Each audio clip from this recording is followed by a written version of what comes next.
ஒருநாள் ஒரு நல்ல மனசுக்கார சிறுவன் மருதாணி செடி ஒன்றை நட்டான். அதே நேரத்தில் அருகில் இருந்த பேராசைக்கார கிழவன் தன் வயலில் கீரைச் செடியை நட்டான். நாட்கள் கடந்தன. சிறுவன் நட்ட மருதாணி செடி செழித்து வளர்ந்து பெரிய புதராய் மாறியது. கிழவன் நட்ட கீரையும் வளர்ந்தது. ஆனா அவன் மனசுல பேராசை மட்டும் இன்னும் அதிகமாயிருந்தது.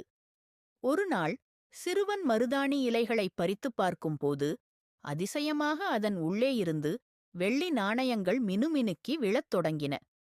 சிறுவன் ஆச்சரியத்தோடும் நன்றியுடனும் அதை எடுத்து வைத்துக் கொண்டான். இதைக் கண்ணில் பார்த்த கிழவன் பேராசையோடு கீரையை பறிக்கத் தொடங்கினான். ஆனால் அதற்குள் இருந்து நூற்றுக்கணக்கான புழுக்கள், நண்டு, விஷமான உயிர்கள் வெளியே பாய்ந்து அவனை பயமுறுத்தின. அவன் நடந்த பேராசைக்கே அது கிடைத்த தண்டனை. சிறுவன் கிடைத்த வெள்ளி நாணயங்களை தன் சப்ஸ்கிரைபர்ஸ்க்கு கொடுக்க வேண்டும் என்று நல்ல மனதுடன் பயணம் தொடங்கினான்.